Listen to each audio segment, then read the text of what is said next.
ठीक। सो न्यूरोथेरेपी के जनक डॉक्टर लाजपत राय मेहरा, जिनको हम प्यार से गुरुजी कहते हैं, उनको मन ही मन नमन करते हुए आज की क्लास शुरू करते हैं। तो प्रार्थना करते हैं आप सभी के ऊपर गुरुजी का आशीर्वाद बना रहे और आप अपनी अपनी फील्ड में खूब सफलता हासिल करें। जय गुरुजी, जय न्यूरोथेरेपी। तो आज की क्लास का टॉपिक है टाइफाइड। इसके पहले हमने जो है डेंगू के बारे में देखा, फ्लू के बारे में देखा, फीवर को भी हमने समझा। इस तरीके से हमने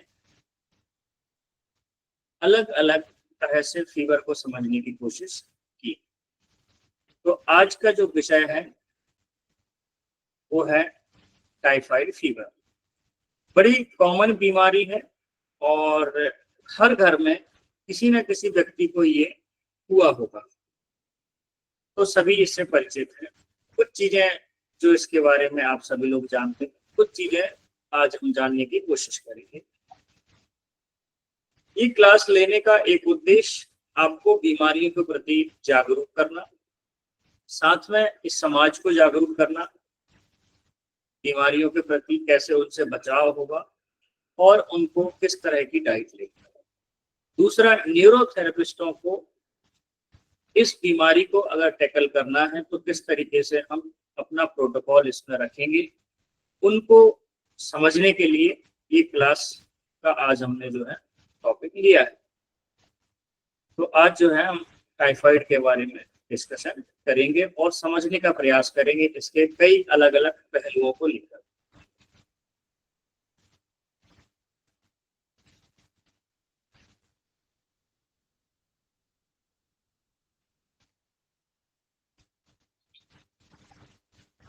तो टाइफाइड फीवर, तो टाइफाइड एक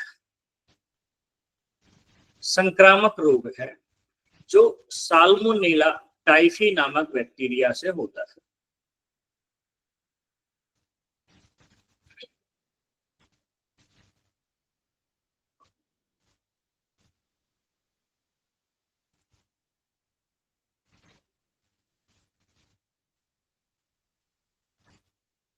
ओके, मेरी आवाज सभी को क्लियर है?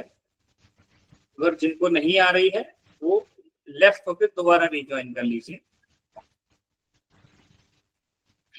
ओके,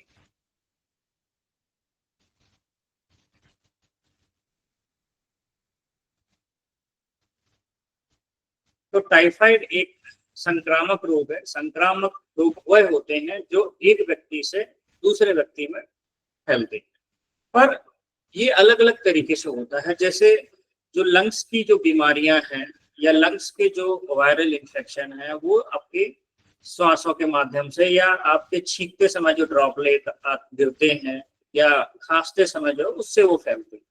पर साल्मोनेला टाइफी के बारे में ऐसी चीज नहीं है, इसका फैलने का तरीका दूसरा है।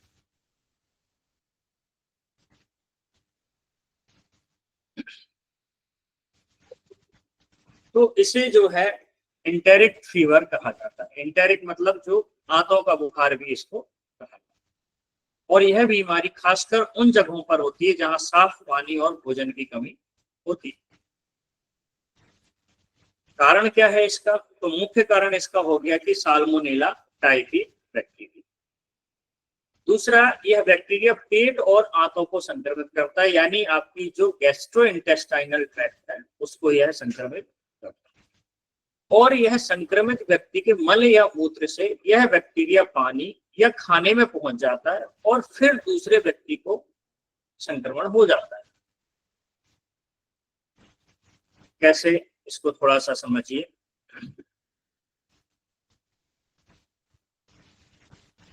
यह जो बैक्टीरिया है, जिस व्यक्ति के अंदर ये पहले से मौजूद है, वो जहां भी अपना मल या मूत्र का त्याग करेगा उस जगह पे अगर किसी तरह का पानी या किसी तरह की चीज जो है वहां से बह के अगर आपके किसी कंटेमिनेटेड वाटर में या दूषित पानी के साथ वो मिल जाती है या पानी के साथ मिल जाता है और फिर उस पानी को अगर कोई व्यक्ति पी लेता है तो वो इस तरीके से ट्रांसफर होगा। तो खाली दूषित पानी से ये होगा ऐसा जरूरी नहीं है। जब वह जो है किसी टाइफाइड वाले व्यक्ति के मल या मूत्र के संपर्क में जब वो पानी आएगा, उस पानी के थ्रू वो जो है ट्रांसफर होगा और उस पानी को जो भी व्यक्ति पिएगा उसके अंदर वो चीज आएगी। ये चीज क्लियर है?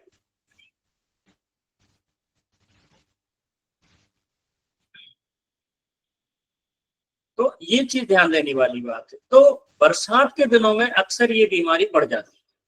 क्यों बढ़ जाती है? क्योंकि बरसात के दिनों में जो है ड्रेनेज सिस्टम खराब हो जाता है और ड्रेनेज सिस्टम खराब होने की वजह से कहीं पे कोई नाली फूट गई या जो पीने का पाइप जो है वो कम्युनिटी वाटर का जो सिस्टम होता है अगर वो कहीं से लीकेज कर गया और किसी का मलमूत्र वाली जो नाली है और जो नॉर्मल पानी है अगर उसके संपर्क में आ गया तो वो वायरस नॉर्मल पानी में स्प्रेड होगा और जो जो व्यक्ति उस पानी को पिएंगे वो जो है टाइफाइड नाम की इस बीमारी से ग्रसित हो जाएंगे।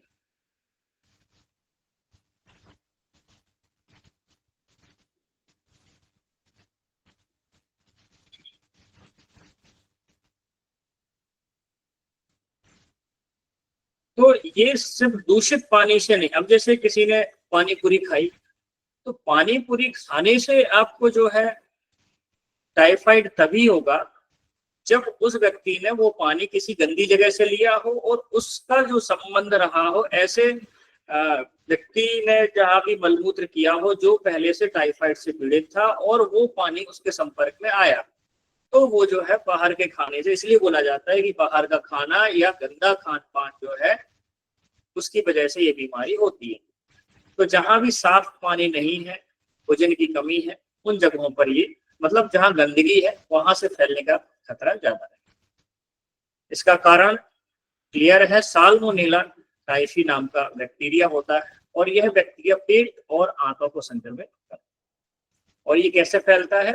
जो इन्फेक्टेड व्यक्ति है उसके मल या मूत्र से यह जो है फैलता है।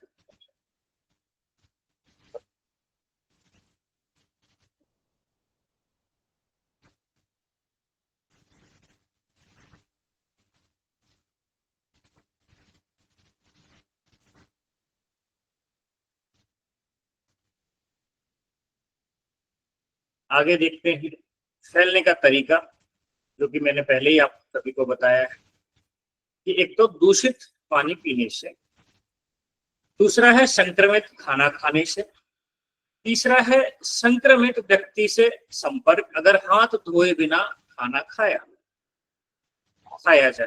तो कई बार क्या होता है हम अननेसेसरी जो है अपना मुंह जैसे हाथ में अचानक चला गया या लार आपके उसमें लग गई, तो अगर उस व्यक्ति के अंदर वो चीजें हैं, उसने हाथ बराबर नहीं धोया या किसी गंदी जगह पे गया है, टॉयलेट गया है, हाथ साफ नहीं किए हैं और तो वहां से भी जो है वो संक्रमित व्यक्ति का संपर्क हो सकता है। ठीक, तो गंदे शौचालय और स्वच्छता की कमी। अब जिस व्यक्ति ने जो शौचालय यूज किया है अगर वो ठीक से सफाई नहीं हुआ है और आपका हाथ या बॉडी का कोई हिस्सा जो है वहां टच हुआ और वो हिस्सा किसी भी तरीके से आपके मुंह से टच हो जाए तो भी ये चीज अंदर जा सकती है। तो इसीलिए सफाई बहुत जरूरी है। तो एक तो हाथ धोकर खाना चाहिए, संक्रमित खाना खाने से बचना है, दूषित पानी पीने से बचना है और गंदे शौचालय और स्वच्छता की जो कमी रहती है उसको।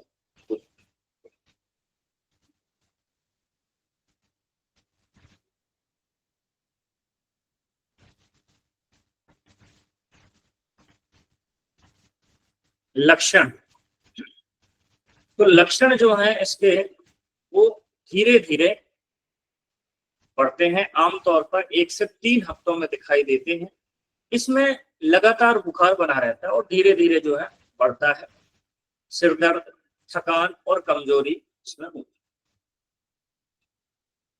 भूख कम लगना, पेट दर्द और कभी कब्ज या दस्त, अक्सर इसमें दस्त देखने को मिलते हैं। और साथ में जो है उल्टियां भी होती हैं।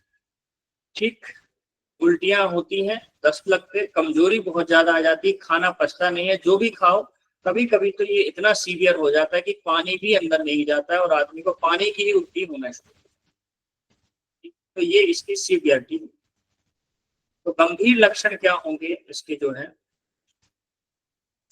एक तो तेज बुखार आएगा, इसका 104 डिग्री फ़ारेनहाइट तक इसमें बुखार जा सकता है।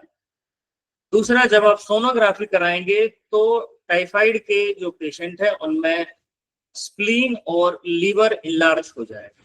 अब ये क्यों हो जाता है वो मैं आपको अभी आगे समझाऊंगा।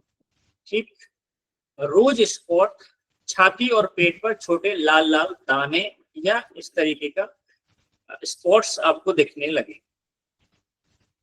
अगला है, इसमें गंभीर लक्षणों में पेट में सूजन हो जाएगी अगर ये बहुत ज्यादा बिगड़ जाए उस केस। और आखिरी जो गंभीर लक्षण है वो है आंतों में छेद ही हो जाता है। ठीक, तो इंटेस्टाइनल परफोरेशन बोला जाता है और खून बहना और गैस्ट्रो इंटेस्टाइनल ट्रैक्ट में ब्लीडिंग हो जाती है। तो ये इसमें जो है गंभीर लक्षण होते हैं कि कभी कभी इन्फ्लेमेशन इतना बढ़ जाता है, इन्फेक्शन इतना हो जाता है कि वो आंतों के अंदर ही छेद कर देता है और वो आंतों का जो ब्लड है या फ्लूइड है वो आपके पेरिटोनियम में आ जाता है और चीजें बहुत कॉम्प्लिकेटेड हो सकती है। तो ये गंभीर लक्षणों में देखने को क्या क्या। ये जूठा खाने से तभी होगा जब कोई संक्रमित व्यक्ति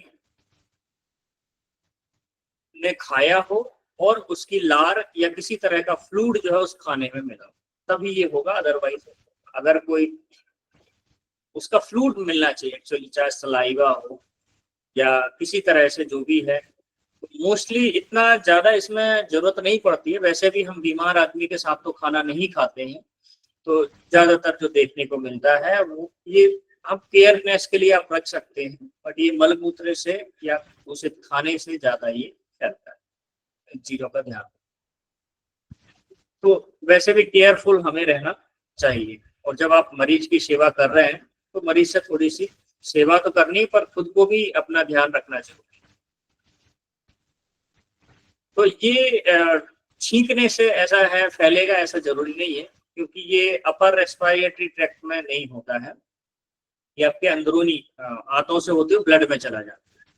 तो बहुत मुश्किल है कि खांसने या छींकने से ये फैले, ना के बराबर ये कंडीशन बने, क्योंकि ये रेस्पिरेटरी प्रॉब्लम नहीं है और ये वायरस नहीं है, ये बैक्टीरिया है। तो बैक्टीरिया जो है किसी माध्यम से ही जा सकता है वो, और उसके लिए ये श्वास और इन चीजों के माध्यम से नहीं। केयरफुल आप रह सकते हैं।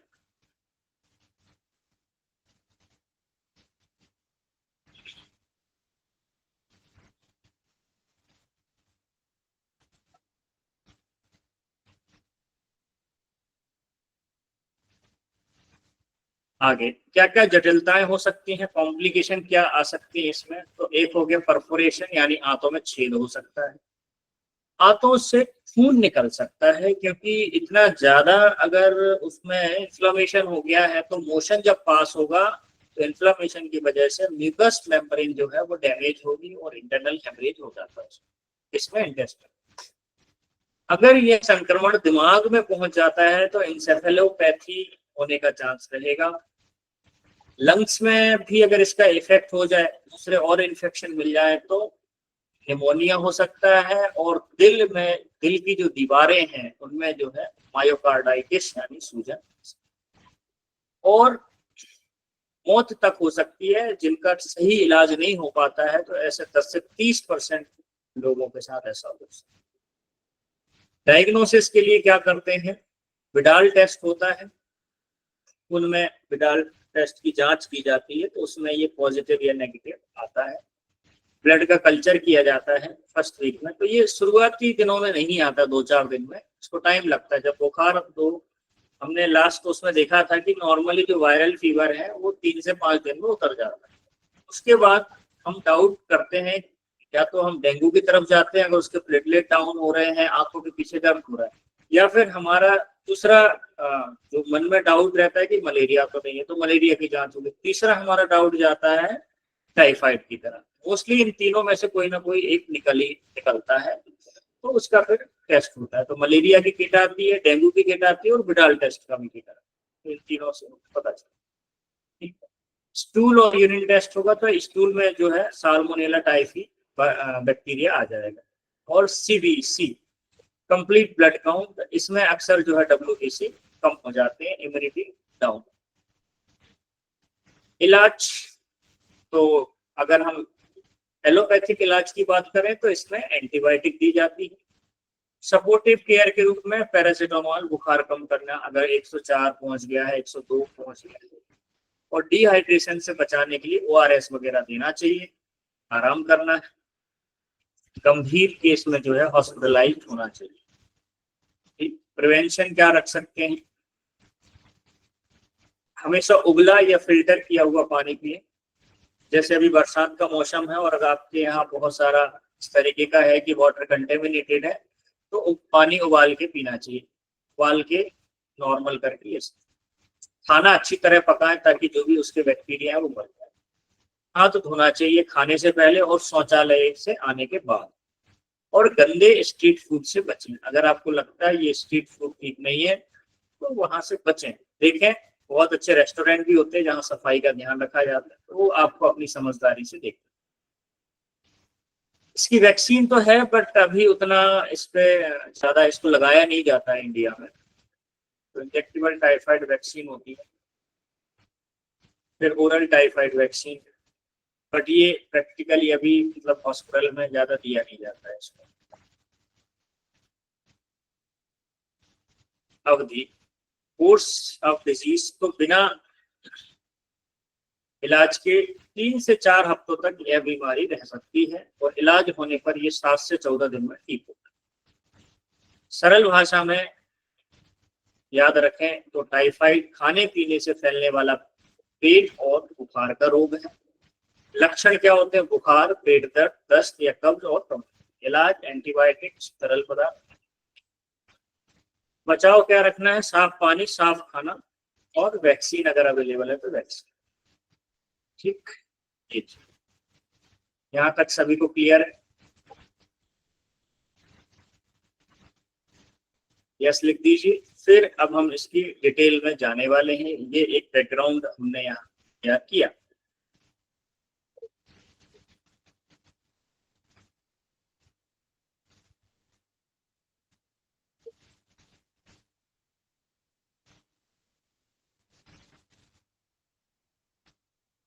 चलिए अब हम थोड़ा सा डीप में चलते हैं और अब हम टाइफाइड की फिजियोलॉजी को समझने का प्रयास करेंगे। तो यहाँ से थोड़ा सा आपको जागृत होने की जरूरत है, थोड़ा ध्यान से समझना है ताकि चीजें एक ही बार में क्लियर हो जाए, आपको दोबारा ये वीडियो देखने की जरूरत ही ना हो। चलिए तो स्टेप बाय स्टेप इसकी फिजियोलॉजी को समझते हैं। पहला है एंट्री ऑफ बैक्टीरिया। ठीक, तो एंट्री मैंने बता दिया है कैसे होगा। साल्मोनेला टाइफी बैक्टीरिया दूषित पानी या खाने से शरीर में प्रवेश करता है। तो यहाँ देख लीजिए, यह बैक्टीरिया पेट से होते हुए छोटी आंत तक पहुंचता है। तो आपने जैसे ही खाना खाया तो मुंह से ही प्रवेश करेगा। तो ये आपने जैसे ही खाना खाया आपके पेट में जाएगा, वहां से ये आंतों में जाएगा और आंतों में जाके अपना जो है काम करना शुरू कर देगा। ये पिक्चर अभी थोड़ी देर में आपको एक्सप्लेन करूंगा, एक बार देख लीजिए। जैसे ये स्मॉल इंटेस्टाइन के अंदर स्मॉल, ये पेयर पेचेस अभी शब्द आया है, इसको भी एक्सप्लेन करेंगे।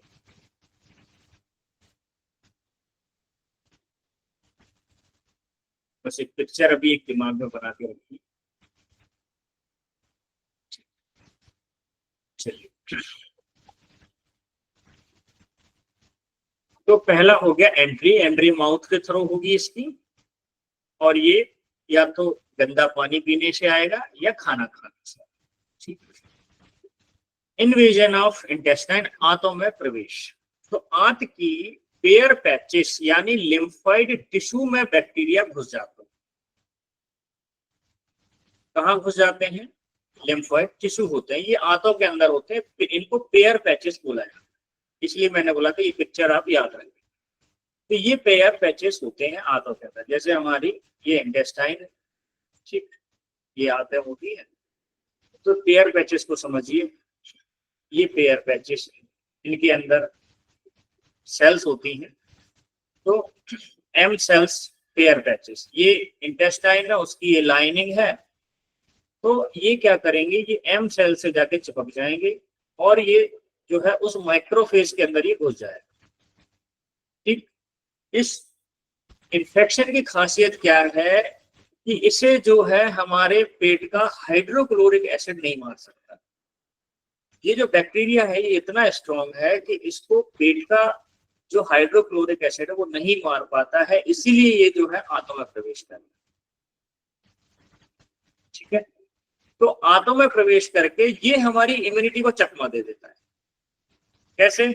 जो आंतों के अंदर पेयर पैचेस होते हैं, जो लिम्फोइड टिश्यू होते हैं, उनके अंदर ये जो है मैक्रोफेज होते हैं, एम सेल्स और मैक्रोफेज उनसे जुड़ जाते हैं। तो मैक्रोफेज के अंदर ही घुस जाता है। मोस्टली मैक्रोफेज जो है वो वायरस या जो भी बैक्टीरिया होते हैं उसको मार डालते हैं, पर वो उसको मार नहीं पाते हैं, और मैक्रोफेज का वो एक होस्ट की तरह यूज करता है और मैक्रोफेज के अंदर अपने आप को मल्टीप्लाई करता है। अब मैक्रोफेज को हमारी इम्यूनिटी तो अपना मानेगी, तो उसको मारेगी नहीं मारेगी, तो वो जो है मल्टीप्लाई करता रहेगा और मैक्रोफेज कहीं भी जा सकता है बॉडी में, है ना, आपके ब्लड में जो है इंजेक्ट हो सकता है, टिश्यू के अंदर फैल जाएगा इस तरीके से। तो ये हमारी इम्यूनिटी को चकमा देता है, इस साल्मोनेला टाइफी नाम का जो बैक्टीरिया, इस तरीके से ये काम होता है। फिर ये वहां से चला जाता है कहाँ पे, आपकी आंत में आया, मैक्रोफेज से चिपक गया, फिर ये मेजेंट्रिक लिम्फ नोड में प्रवेश करता है, तो आपके लिम्फ नोड सूज जाएंगे पेट के। फिर वहां मेजेंट्रिक लिम्फ नोड से होते हुए ये ब्लड में प्रवेश कर जाएगा। ये देखिए, ये आप ये जो पिक्चर है ना, इसको आप मान के चलें ये है साल्मोनेला टाइफी। ठीक, अब ये ब्लड में चला गया, तो इसको बोलते हैं, जैसे ही कोई इन्फेक्शन ब्लड में जाता है उसको स्टेज 1 या प्राइमरी बैक्टीरियमिया बोला जाता है। ठीक, तो ये यहाँ से चला गया ब्लड में। ब्लड में जाने के बाद खून के अंदर जो है साल्मोनेला इन्फेक्शन इनटू इन्फ्लेमेशन पे कन्वर्ट होना शुरू हो जाएगा। अब जो है आंतों में और आपके शरीर के अंदर वो प्रवेश कर चुका है। ठीक, तो ये इन्फेक्शन आंतों में फैल के जो है इन्फ्लेमेशन में कन्वर्ट होना शुरू हो जाएगा। और जैसे ये ब्लड में जाएगा तो वहां पर हमने बताया था पायरोजेनिस, इंटरल्यूकिन नंबर 1 TNF अल्फा जैसे साइटोकाइंस को रिलीज करेगा, और उसकी वजह से आपके शरीर में CRP या ESR बढ़ना शुरू होगा, जिसकी वजह से इन्फ्लेमेशन होगा। ठीक, तो ये बैक्टीरियमिया की प्रोसेस है, प्राइमरी बैक्टीरियमिया। पहले ये आंतों में आया, मुंह के माध्यम से गया, HCl से बच गया, वहां जाके हमारे जो है मैक्रोफेज को चकमा दिया और मैक्रोफेज को होस्ट के तौर पे उसने यूज किया और वहां पर अपने आप को मल्टीप्लाई किया। वहां से ये चला गया मेजेंट्रिक लिम्फ नोड में, मेजेंट्रिक लिम्फ नोड से ये चला जाता है ब्लड, और ब्लड से होते हुए, ब्लड तो हम जानते हैं कि हर जगह ट्रेवल हो रहा है, तो ब्लड जब स्प्लीन में जाता है तो स्प्लीन को भी ये परेशान कर देता है, और स्प्लीन भी जो है वहां पर उससे लड़ता है, और वहां इन्फ्लेमेशन आने की वजह से स्प्लीनो मेगाली हो जाता है, उसका साइज बड़ा हो जाता है। और फिर जब यही बैक्टीरिया ट्रेवल करते हुए लीवर में जाता है तो लीवर में भी सूजन कर देता है, जिससे हेपेटोमेगाली हो जाता है ये चीज। तो ये इस तरीके से आपके स्प्लीन, लीवर और आपकी आंतों पर अटैक करता है। और यहाँ आप देख रहे हैं कहीं कहीं पे ब्लीडिंग के साइन दिख रहे हैं। ये क्यों दिख रहे हैं? जब इन्फ्लेमेशन बहुत ज्यादा बढ़ जाता है। अच्छा, एक और चीज आपको यहाँ बोलना भूल गया, ये बोन के अंदर भी चला जाता है, बोन में भी इन्फ्लेमेशन कर देता है कभी कभी। ठीक, और इंटेस्टाइन में तो ये करता ही करता है, और इंटेस्टाइन परफोरेशन जिसको बोला जाता है, आंतों में छेद भी कर सकता है, इतना सीवियर हो सकता है। ये पिक्चर सभी को क्लियर हुई? फिर हम इसका आगे और भी विवरण देखेंगे। क्लियर है सभी को?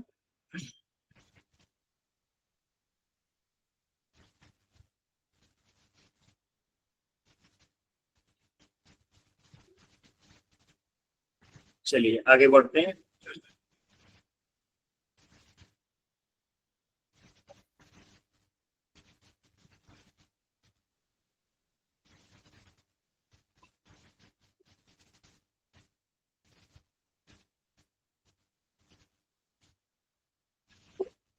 हम एक बार ये फिजियोलॉजी पूरी करते हैं, उसके बाद हम आपकी क्वेरी लेंगे, जो भी क्वेरीज हैं।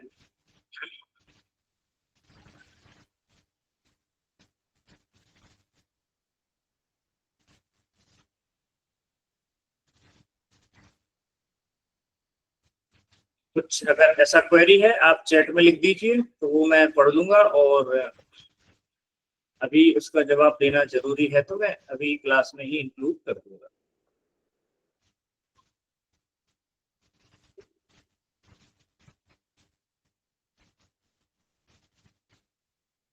तो पहला हमने देख लिया, एंट्री ऑफ बैक्टीरिया।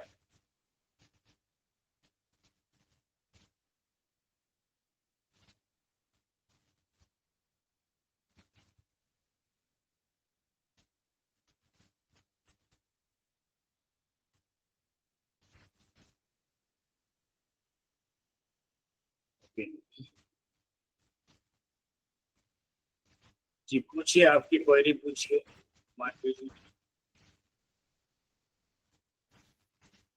आपका माइक्रोफोन ऑन कर लीजिए। प्रणाम सर। जी प्रणाम। सर अभी आपने जो बताया ना, अगर वो बैक्टीरिया स्प्लीन और लिवर में आता है तो वो एनलार्ज हो जाता है। तो एनलार्ज मतलब उनके वर्क को डिस्टर्ब करता है, या ये वहाँ पे मैन्युपुलेट हो जाते हैं? वो वहां पर जब ये इनलार्जमेंट कब आएगी, जब वहां पर इन्फ्लामेशन बढ़ना शुरू हो। तो इन्फ्लामेशन तभी आता है जब वहां पर किसी तरह की फाइटिंग होती है, हमारे इम्यून सेल्स भी लड़ते हैं ना उससे, लिवर के अंदर भी है, स्प्लीन के अंदर भी। वो ओके। प्रोसेस के कारण जो है वो इन्फ्लामेशन आता है। तो ना सर, अभी जो इन्फ्लामेशन के कारण लाइक स्वेलिंग टाइप हो गया ना ये तो, जी जी क्योंकि बिल्कुल इन्फेक्शन। बिल्कुल तो बिल्कुल। सर फिर जैसे जैसे टाइफाइड ठीक हो जाता है, लाइक बैक्टीरिया सब सारे ठीक हो जाते हैं, तो फिर वो अपने आप स्वेलिंग भी ठीक हो जाती है या? हाँ, बॉडी खुद को रिकवर कर लेती, लीवर भी अपने को रिकवर कर लेता है। किसी किसी में ओके, स्प्लीन को रिकवर होने में टाइम लगता है, तो टाइम उसका लगता है। ओके। ट्रीटमेंट देकर भी किया जा सकता है, नहीं तो जनरली बॉडी उसको ठीक कर लेती है, हेल कर लेती है। Okay sir, thank you. ठीक है।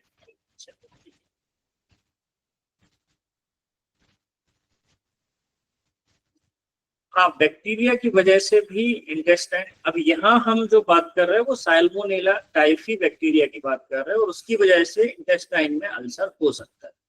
इसके अलावा और भी बैक्टीरिया है, पर यहाँ पर हम जो है एक इसको ले रहे हैं, साल्मोनेला टाइफी की हम बात कर रहे हैं, तो बिल्कुल इससे अल्सर हो सकता है। चलिए हम अपने टॉपिक पे वापस आते हैं।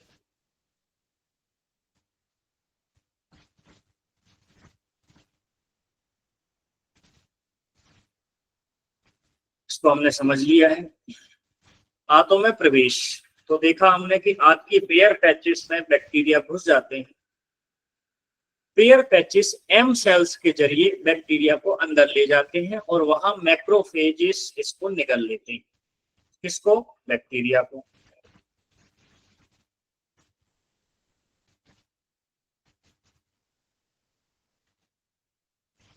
पहला, आपकी पेयर पैचेस यानी लिम्फोइड टिश्यू में बैक्टीरिया घुस जाते हैं, फिर पेयर पैचेस में एम सेल्स के जरिए बैक्टीरिया को अंदर ले लिया जाता है, और वहां पर मैक्रोफेज इन्हें निकल लेते हैं। अब ये तो एक नॉर्मल प्रोसेस है कि जो भी बैक्टीरिया आएगा पेयर पैचेस उससे फाइट करेंगे और एम सेल्स के जरिए अंदर लिया जाएगा उसको। पर लिया इसलिए गया है ताकि वो उसको मार सके, पर वो स्ट्रॉन्ग होने के कारण मैक्रोफेजेस उनको निकल लेता है और मार नहीं पाता। इस वजह से फिर जो है वो मैक्रोफेज को जो है एक तरह होस्ट की तरह यूज करता है। तो ये चीज आगे आने वाली है। तो सर्वाइवल इनसाइड मैक्रोफेज, तो सामान्य बैक्टीरिया मैक्रोफेज के अंदर मर जाते हैं, लेकिन साल्मोनेला टाइफी मैक्रोफेज के अंदर सर्वाइव भी होता है और मल्टीप्लाई भी कर लेता है। इस तरह यह हमारे शरीर की इम्यून सिस्टम को धोखा देता है। ठीक, अब ये कैसे फैलता है? तो ये फैलेगा spread through lymph and blood. तो मैक्रोफेज इन बैक्टीरिया को लेकर मेसेंट्रिक लिम्फ नोड में जाएंगे और वहां से थोरेसिक डक्ट से होते हुए ये ब्लड स्ट्रीम तक पहुंचता है। इस चरण को कहते हैं प्राइमरी बैक्टीरिया, यानी शुरुआती रक्त संक्रमण। अब अगला आता है कॉलोनाइजेशन ऑफ ऑर्गन। जैसे आप कोई कॉलोनी बनाते हैं वैसे ये भी अपनी कॉलोनी बनाता है। तो खून के साथ बैक्टीरिया कई अंगों तक पहुंचते हैं, जिसमें लीवर, स्प्लीन, बोन मैरो और गॉल ब्लैडर। अब यहाँ आपको एक इंटरेस्टिंग चीज अभी थोड़ी देर में पता चलेगी। तो कहाँ कहाँ इसकी कॉलोनी होंगी? लीवर, इन अंगों तक पहुंचेगा, लीवर, स्प्लीन, बोन मैरो और गॉल ब्लैडर। यहाँ पर ये मल्टीप्लाई करके सेकेंडरी बैक्टीरिया पैदा करते हैं, यानी कि बार बार खून में बैक्टीरिया आना। ठीक, ये हो गया सेकेंडरी बैक्टीरिया। क्योंकि अब ये इसने लीवर में जगह बना ली, स्प्लीन में जगह बना ली, बोन मैरो में जगह बना ली और गॉल ब्लैडर में पहुंच गया। अब वहां पर ये मल्टीप्लाई हो गए, वो बार बार ब्लड के साथ इसका संपर्क रहेगा, तो बार बार ब्लड में इंफेक्शन होता रहेगा।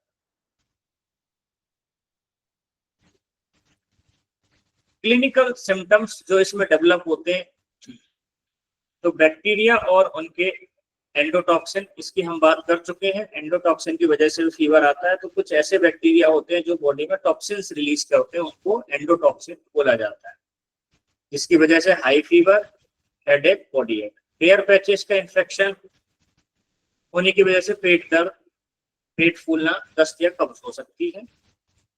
लीवर एंड स्प्लीन का एनलार्जमेंट होगा, जिसको हेपेटोस्प्लीनोमेगाली आ जाता है आपकी अल्ट्रासाउंड के थ्रू। गॉल ब्लैडर में कॉलोनाइजेशन होता है इसका, तो ये गॉल ब्लैडर में रहता है काफी समय तक और बार बार इन्फेक्शन, ये कैरियर स्टेट में बार बार इन्फेक्शन होता रहता है। इसलिए फीवर बार बार रिपीट होता रहता है जब तक कि हमारी बॉडी उस बैक्टीरिया को खत्म नहीं कर देती या उसके प्रति एंटीबॉडी बॉडी नहीं बनाती। इंटेस्टाइनल कॉम्प्लिकेशंस में हमने देखा हेयर पैचेस जो है धीरे धीरे अल्सर बनाते हैं और इससे हो सकता है क्या, इंटेस्टाइनल ब्लीडिंग हो सकती है और इंटेस्टाइनल परफोरेशन हो जाएगा, आंतों में छेद होगा और वो इन्फेक्शन कहाँ चला जाएगा, पेरिटोनियम, और पेरिटोनियम में जाके वहां पर इन्फ्लामेशन कर देगा, पेरिटोनाइटिस हो जाता है, यानी कि पेरिटोनियम का इन्फेक्शन। कैरियर स्टेट, कुछ लोग पूरी तरह ठीक होने के बाद भी गॉल ब्लैडर में बैक्टीरिया छुपा कर रखते हैं।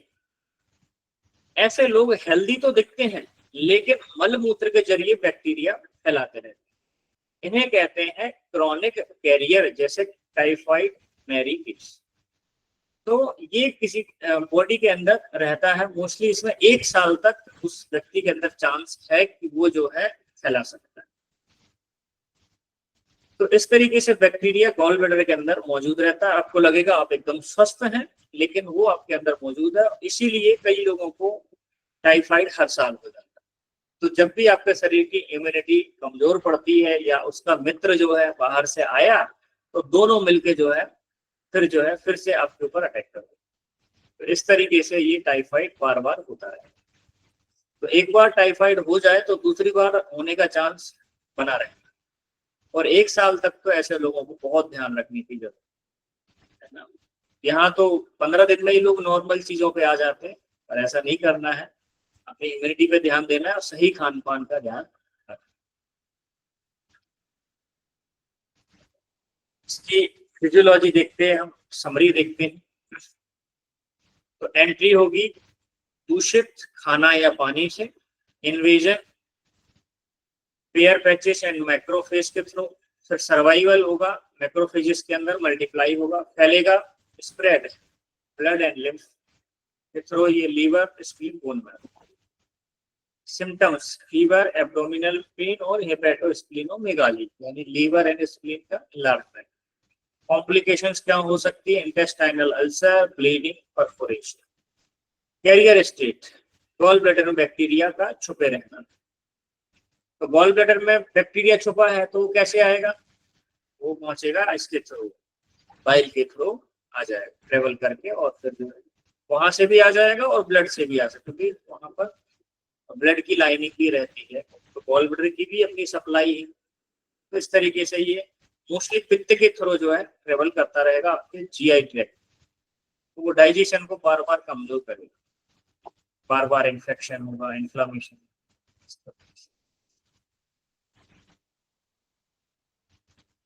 ये और एक अच्छा तरीका है समझाने का, तो ये लिखते हैं पेयर पैचेस, ये एम सेल्स हैं, डेंड्राइटिक सेल, एम सेल्स। ये हमारा इम्यूनिटी सिस्टम है, आंतों के अंदर ये मौजूद होती है, टी सेल्स भी हैं, बी सेल्स भी। तो ये हमारी आंतों की रक्षा करती है, ये सारे जो सिस्टम है, ओवलेट सेल्स। तो ये जीआई ट्रैक्ट का जो है इम्यून सिस्टम, ये हमारी आंतों को कैसे मजबूत करके रखती है, इन्फेक्शन से बचाए।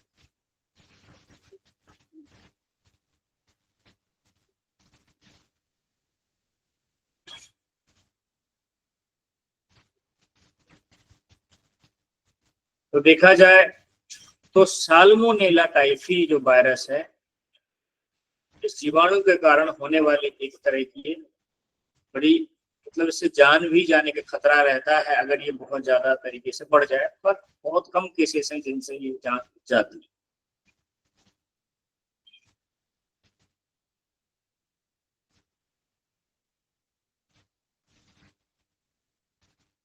ये जो है लिम्फोइड फॉलिकल होते हैं, ये एम सेल्स होती हैं, उसको कैच करके अपने अंदर लेती है, और फिर जो है बैक्टीरिया जो है अपने मैक्रोफेज के अंदर मल्टीप्लाई होता है, और फिर जो है आगे बढ़ता है।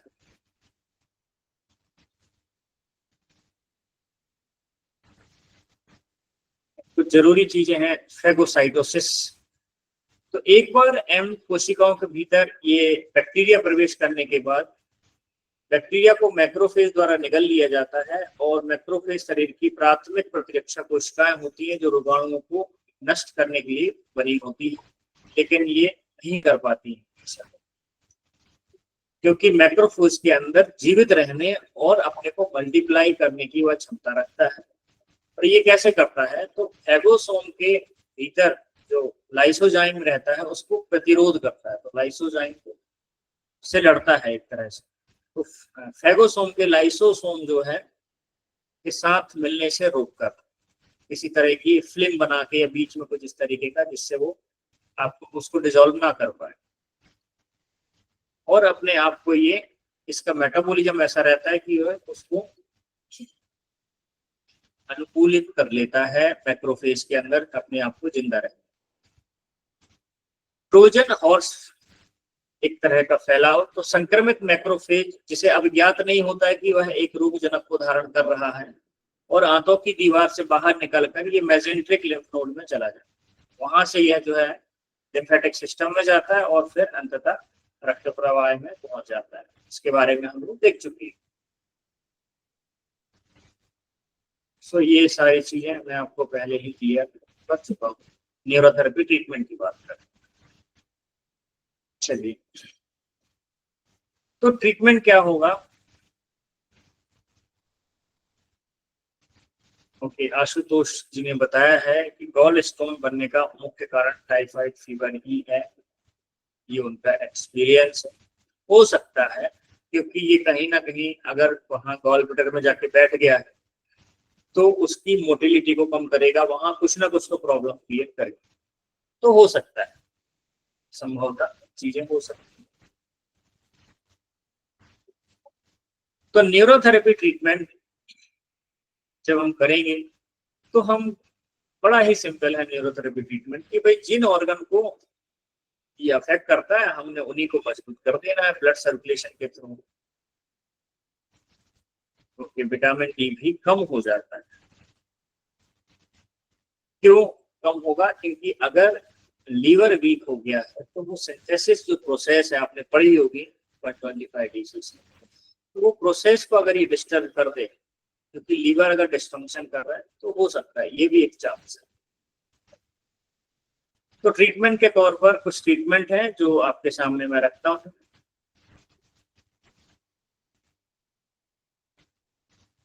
बाकी फिर मैं इसके बाद आप लोगों को समय दूंगा और आप अपनी अपनी बात जरूर रखिए। ठीक है, अभी हम ट्रीटमेंट और डाइट को देख लेते हैं। तो यहाँ तक सभी को टाइफाइड समझ में आ गया होगा। अब हम ट्रीटमेंट पे चलें।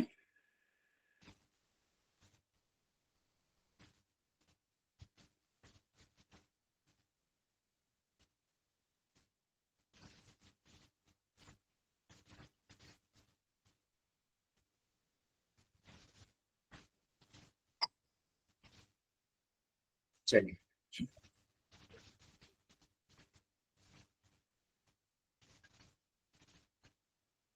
तो अब हम ट्रीटमेंट के बारे में, तो अभी हमारे पास 3 ट्रीटमेंट है, और भी हो सकते हैं, आपके अनुभव में आएंगे तो आप जरूर उनको दे सकते हैं।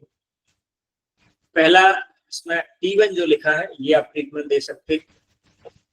1 point liver into 6 cauda equina, 1 point gall, 1 point spleen, 1 point liver, 1 point mucus, 1 point gall, 1 point liver, 1 point gastric, 1 point liver into 6। कुल मिला के जो उकसाया गया है, लीवर है, स्प्लीन है, जो जो चीजें अफेक्ट होती हैं उनको ही इस सीक्वेंस के माध्यम से उकसाया है। तो इसके काफी बढ़िया रिजल्ट है, कई लोगों ने रिजल्ट लिए, तो ये आप देख सकते हैं। फिर सेकेंड ट्रीटमेंट है 7 लीवर मिडिल में, ये आप हर घंटे दीजिए 7 लीवर मिडिल में। तो कुल मिला के लीवर को भी इसमें उकसाया गया है, जिससे जो हेपेटोमेगाली होगा तो लीवर को एक सपोर्ट मिल जाए, तो उससे वो लड़ेगा और लड़के जो है इम्यूनिटी को बरकरार। तीसरा ट्रीटमेंट है इन्फेक्शन ट्रीटमेंट, आप दे सकते हैं, दिन में एक बार इन्फेक्शन दीजिए। बाकी का ये 7 लीवर मिडिल वाला है, या T1 ट्रीटमेंट आप दे सकते हैं, दिन में 1-2 बार वो भी है। इससे जो है आपको टाइफाइड के बुखार को कंट्रोल करने में है। तो ये 3 ट्रीटमेंट है, ये दे सकते हैं। अच्छा, मैं ये भी बता दूं, ये 2 ट्रीटमेंट जो हमें सजेस्ट किए थे पहले हैं, जितेंद्र जी है, ये मुंबई से हैं, तो उन्होंने ये T1 वाला ट्रीटमेंट हमारे जो नेशनल न्यूरोथेरेपी एजुकेशन ग्रुप में शेयर किया था।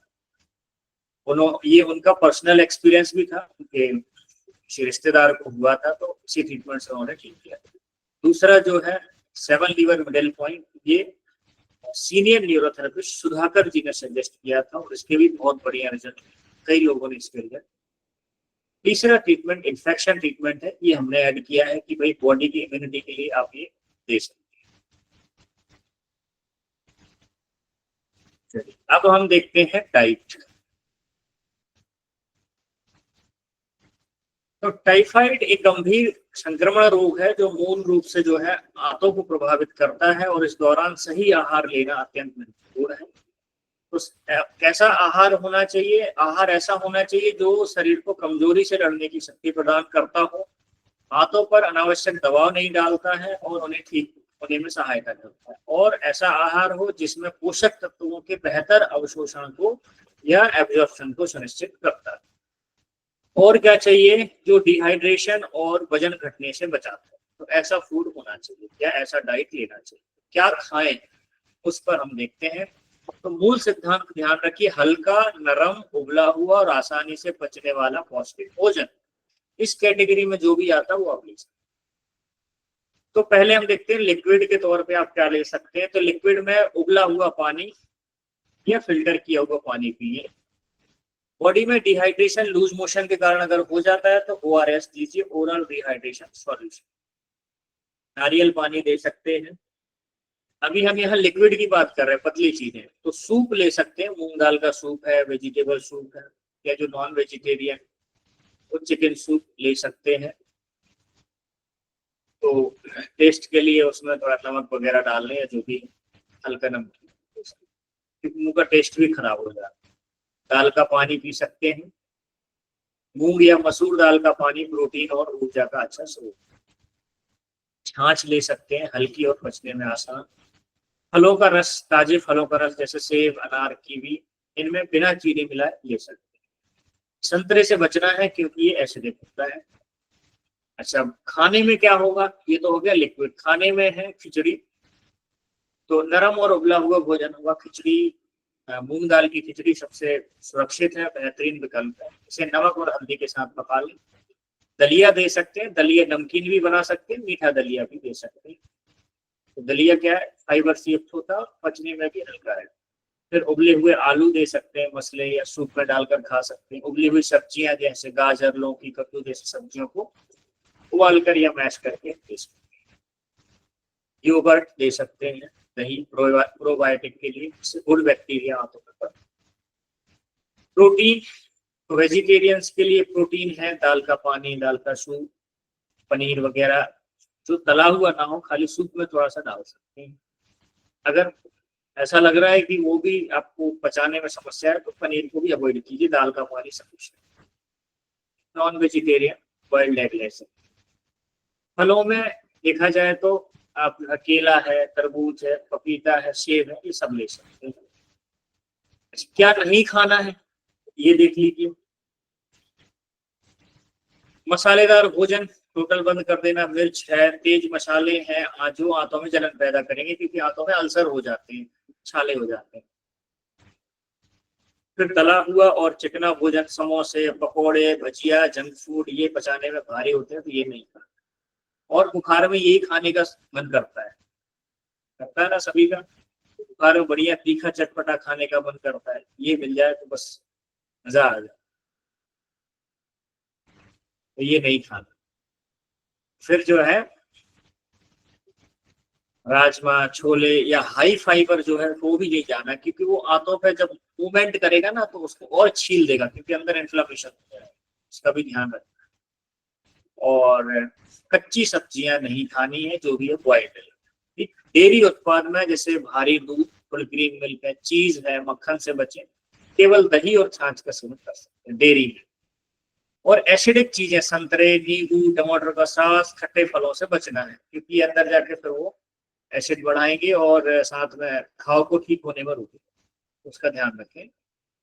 अधिक मात्रा में लेने से इनसे काफी नुकसान हो सकता है। और मीठे पे कोल्ड ड्रिंक, पैक्ड जूस तो लेना ही नहीं है, भी ध्यान रखना है। कच्चा सलाद बिल्कुल ना खाएं, बॉईल करके ले सकते हैं। जब आप टाइफाइड से ठीक हो जाए, उसके बाद ठीक होने के 1-2 सप्ताह बाद धीरे धीरे अपना सामान्य भोजन शुरू करें। पहले हल्की रोटी, उबले चावल, दाल का सेवन करें। अभी भी तले भुने और मसालेदार भोजन से परहेज करें। ताकत शरीर में वापस पाने के लिए दाल, दही, अंडा की मात्रा बढ़ा सकते हैं। सबसे महत्वपूर्ण चीज है, डॉक्टर द्वारा जो भी दवाई आपको बताई है, भले ही आप महसूस करते हैं अच्छा है, लेकिन जितना कोर्स दिया वो कोर्स कंप्लीट करें। ये एक कॉमन डाइट है, ये यहाँ पर कंप्लीट नहीं होती है। अगर कोई डायबिटिक पेशेंट है या और भी अलग कंडीशंस है, तो उनके लिए स्पेशलाइज्ड अलग से डाइट होगी। वो आपको किसी अच्छे डाइटिशियन से मिलकर आपको तैयार करवानी पड़ेगी। वो आप उन चीजों का ध्यान रखें। बाकी कॉमन डाइट है जो सभी को ध्यान दें। यहाँ पर हमारा आज का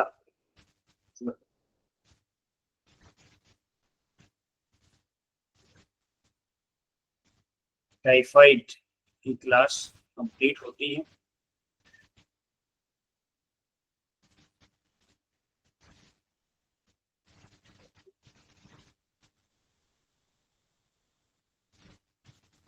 सभी का बहुत बहुत धन्यवाद। नमस्कार।